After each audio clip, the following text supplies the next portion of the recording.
disais que la plupart d'entre vous n'a probablement aucun contrôle sur ce qui devrait être sa principale compétence.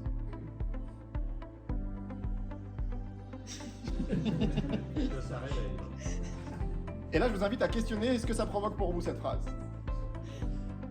Maintenant, imaginez que j'ai commencé cette rencontre en vous disant « Aujourd'hui, j'ai envie de passer du temps avec vous pour vous partager en quoi, de ma perspective, le choix d'une posture, c'est une compétence que je juge comme critique pour un manager ou pour un coach. Et que durant ces 45 minutes, je vais m'attacher à vous partager un processus que j'ai bâti qui nous permet de conscientiser ce choix de posture. » Le message de ces 45 minutes, c'est pour moi, il est fondamental et difficile de parvenir à faire que notre posture soit le fruit d'un choix conscient, décidé, en tout temps. Et moi, fort de mon ego surdimensionné en tant que coach, ça a marché pour une jeune femme brillante. Ma femme est quelqu'un d'incroyablement brillant. Je me dis, je vais adopter la même posture.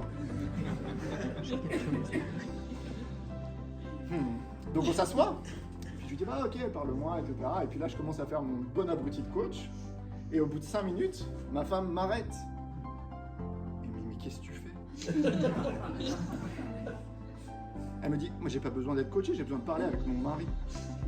Et toi, quand tu me coaches là, dans des moments où moi je vais bien, je me sens 1, inférieur, 2, jugé, 3, pas du tout soutenu.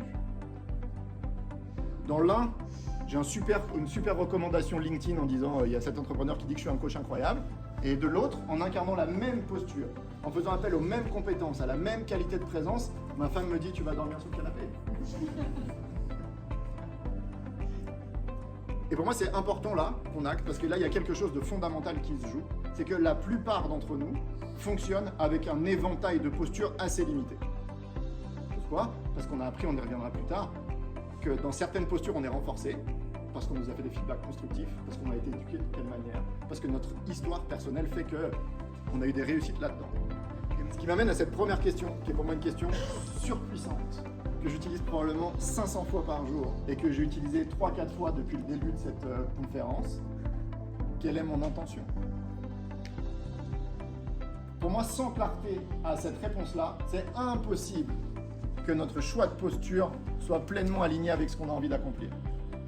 Si je rentre avec une intention de vous bousculer, ou si je rentre avec une intention de créer du lien, ou si je rentre avec une intention de comment j'assois une forme de légitimité pour que vous m'écoutiez, la manière dont je vais être en relation avec vous, elle va être significativement différente.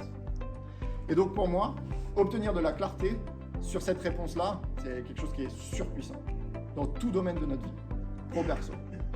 Et donc pour moi, c'est à ce moment-ci et à ce moment-ci seulement qu'on commence à se poser la question de quelle est ma posture.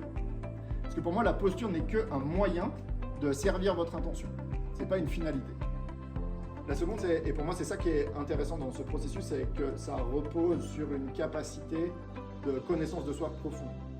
Pour moi, l'intention, elle est le fruit aussi d'une capacité à cerner quels sont mes besoins, mes envies, mes élans. Exactement.